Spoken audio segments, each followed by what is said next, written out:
My name is Alice Sibley. I'm a PhD student at Nottingham Trent University and I study politics, specifically counter-extremism.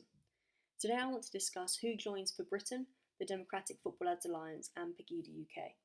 But before I discuss these groups individually, I first want to explain why this research is justified. This report came out in 2019 and it's the UK Prevent Programme report. What this shows is that the number of people that were referred to the Prevent Programme, which is the counter-extremism programme, were equal when it comes to Islamist extremism and right-wing extremism, both of which made up 24% of the number of people that were referred. This then gets taken to the Channel panel, which discusses whether or not each individual case is worth adopting as a Channel case because the viewpoints of the individuals are too extreme. 41% of both Islamist extremists and right-wing extremists were discussed at the Channel panel. However, the number of people that were adopted in 2019 as a Channel case is much higher when it comes to right-wing extremism. 45% of the entire number of people that were adopted as a Channel case were adopted for right-wing extremist concerns. What this shows is that the number of people that were adopted or referred at the beginning was quite different to the number of people that were adopted as a Channel case because of the extremity of their viewpoints at the end. And this shows that although right-wing extremism is clearly a problem, actually it might be much more of a problem than we first thought, as most of our resources and our research has been focusing on Islamist extremism, terrorism. So the first question is, how are people recruited? So social media plays a massive part in the recruitment of individuals into far-right groups. People don't get recruited much anymore face-to-face. Facebook and Twitter operate in a similar way. People don't solely go looking for these groups necessarily. They might just be part of certain friendship groups that advocate and propagate certain viewpoints, certain news articles, certain fake news in some case, maybe conspiracy theories, or maybe just facts, but they're just a bit biased. And they propagate them on these social media platforms, creating a sort of echo chamber. And this then people are then continuously being fed similar information, which in itself can act as a radicalizer. 4chan is quite different. 4chan is a forum based on freedom of speech regulations. It ultimately was created because platforms like Facebook were not allowing certain discussions to take place. 4chan counteracts that. In 4chan, pretty much anything goes with a few exceptions. Therefore, you can find all sorts of homophobia, transphobia, racism, sexism, Islamophobia, anything that is non-PC can be found on 4chan. However, with 4chan, you kind of have to know how to navigate it. You have to know what you're looking for, so it doesn't operate in the same way as Facebook and Twitter, and therefore those kind of viewpoints are only going to be found realistically if you already have those viewpoints. Telegram operates in the same kind of way, in the sense that you can't just stumble across these groups, these viewpoints. With Telegram, you have certain political parties, far-right groups that operate, and you have to actively ask to join these groups. You have to actively search the names and join these groups, and therefore become part of that encrypted messenger app group. So, who then are, for Britain, the Democratic Football Lads Alliance, or DFLA, and PEGIDA UK? So PEGIDA UK is a pan-European or trans-European far-right group. It started in Dresden, in Germany, and it specifically propagates anti-Islamist terrorist rhetoric, claiming that they are anti-all extremisms, but specifically focused on anti-Islamist extremism. It was created in the UK by Tommy Robinson, who is the ex-leader and creator of the English Defence League, and Anne-Marie Waters, who is the current creator and leader of the For Britain movement, which is the second group that I'll be talking about today. For Britain is a far-right political party that was created out of the extreme fractions of UKIP. Anne-Marie Waters came second in the leadership contest in UKIP, and as a result, because of losing, created her own more extremist party. This party focuses on anti-immigration, anti-Islam, anti-terrorism, also things like animal rights, and a variety of different policies. The third group then is the Democratic Football Lads Alliance, or the DFLA, and this was created in response to the 2018 London terrorist attacks. It was born out of the Football Lads Alliance, which is now a different group but tends to not actually be around anymore. It's basically become the Democratic Football Lads Alliance, and again claims to be against all extremisms, but again has a very, very, very heavy focus on anti-Islamist extremism and terrorism, and they've been active in the Black Lives Matter movement in the last month or so. All three of these groups have one thing in common. They are all anti-Islam. Despite claiming that they are anti-extremism, they also propagate anti-Islam rhetoric. So, the three groups that I'm looking at, I'm going to be looking at conducting a Facebook quantitative analysis. So what that means is that each of the groups discussed have a profile on Facebook, and each of these profiles have between 20 and 35,000 members. What I have done is I've aggregated certain information, certain profiles, and taken the demographic information from those profiles to find out who joins these groups and if there's any difference between these three groups and any similarities.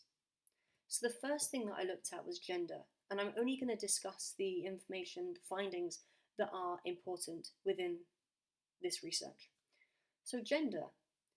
The first thing that's interesting here is that although the Democratic Football Lads Alliance is a football lads alliance, as you can see in the second row down, 33.1% of individuals, supporters of the DFLA, are women. And this is higher than the other two groups, which calls into question why? Why would a Football Lads Alliance have more supporters that are female than the other two groups, especially for Britain, which has a female leader? The second variable then is location. So the thing that's interesting about that, apart from the fact that clearly the individuals that are the supporters are fairly spread out. So for example, the number of people, the majority of people in the PEGIDA UK dataset live outside the UK. 57.9% of individuals, although PEGIDA UK is a British group, live outside of the UK. Then in the For Britain group, the majority of people, 26.3%, live in the south of England, in comparison to the Democratic Football Lads Alliance, where 32.9% live in the north of England. And so what this is showing, apart from the fact that the PEGIDA UK result is quite surprising, what this is showing is that each individual group operates in different areas and also has supporters. The majority of their supporters are also in different areas. The next thing then is education level. So this is also interesting, based on the fact that previous research has shown that the majority of people are from low educational backgrounds. And this is still the case. This research does support that. So as you can see, the majority of people only have education as their highest level of qualification. However, what this also shows is, for example, For Britain, 18.9% of people have an undergraduate degree. So we can't just assume that all these people that are in these groups are uneducated, because it's simply not the case. In the PEGIDA UK dataset, for example, 0.3% of people had a PhD. So although it absolutely is skewed to the less people being less educated with school education, that isn't the whole story. The next variable then is whether or not these supporters are white or non-white. And as assumed and as predicted, the majority of people are white. Of course they are. But what this also shows is that the PEGIDA dataset, because the number of people that lived outside of the UK that supported PEGIDA UK, 11.3% of these individuals are non-white. So again, this dataset is showing clearly that we can't just assume that individuals are white men with low education levels. because sometimes they're not. Sometimes, clearly, there are people that are non-white, people that have education, and lots of people that are women. Sexuality then is another interesting one. Previously, far right groups would have been very heterosexual. This shows something slightly different. So, although the majority of people are straight, it also shows that for Britain has 5.6% of people supporters that are gay, and that's actually surprisingly low. I expected it to be higher because the leader of For Britain, Anne-Marie Waters, is gay. The more surprising one for me is the fact that in the PEGIDA UK dataset, 5.5% of that dataset are bisexual. So it's really kind of changing the assumed demographic in relation to sexuality of these far right groups. Now, age is another very interesting one. So age is a bit like the location variable, where they're all different. So, for example, PEGIDA, the majority of people are in the 61-year-old plus demographic. However, it's also very spread out. So there's not much difference between people that are 61 years old compared to people that are 41 years old to 60 years old. So they're very evenly spread out for the most part. In the For Britain dataset, there's a very different story. So 66.9%, nearly 67% of individuals are over 61 years old. The DFLA dataset again shows a different story. So the majority of people that support the DFLA are 41 to 60 years old, with 46.8% of individuals. This shows a really, really different picture to what previously we have assumed. Some research shows that the majority of people in UK far-right groups are between the ages of 16 to 25 or 30. And this is showing the complete opposite, that actually the majority of people are over 41 years old. The next interesting variable is whether an individual is part of the military, either current or ex-military personnel. And what this shows is that clearly the Democratic Football Lads Alliance, out of the whole dataset, 3.4% of those individuals are either part of the military now or were, with 67 people. That's nearly 3 times the amount of the dataset of For Britain. So clearly there's a reason why certain people that are part of the military or have been part of the military are joining the Democratic Football Lads Alliance instead of For Britain. And PEGIDA UK also has attracted a fair amount of people from the military as well. So, looking at all of that, it's a lot of information. Ultimately, what our research is showing is that things are not as clean cut as we once thought with far right groups. This is simply 3 far right groups that I've looked at here. 2 far right groups and 1 political party.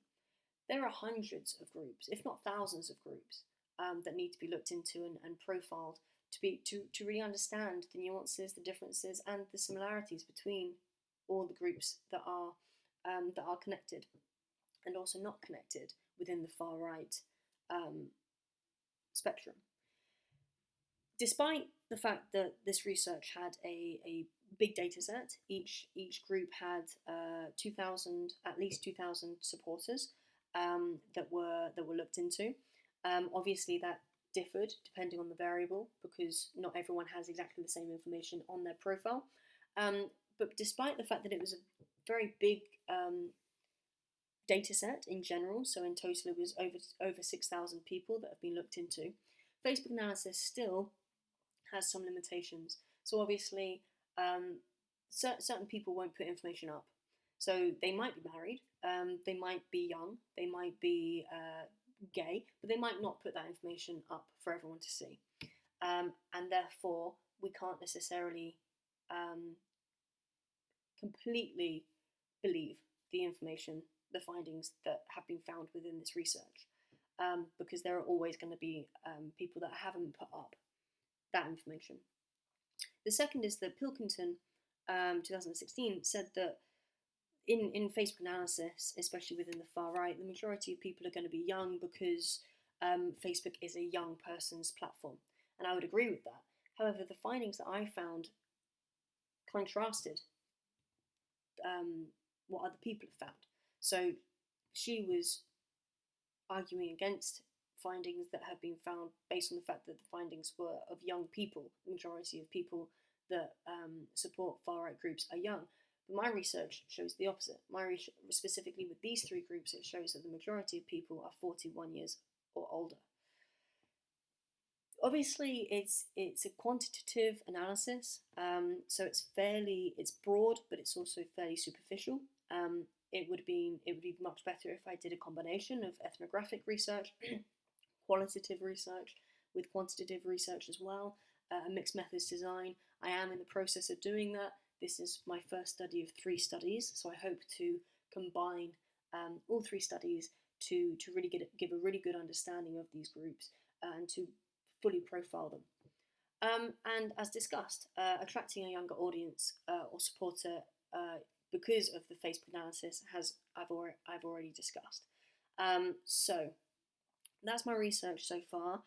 I have a load of other findings that I will be happy to discuss with you if you want to personally get in contact. Obviously, it's too long for this presentation today, but at the moment I have certain findings that I couldn't discuss today, and in the future I'll have many more findings that I'll be able to discuss in the future. Thank you very much for listening. If you do want to get in contact with me, I've left my email just here in the blue and my LinkedIn account in case you want to privately message. Thank you very much.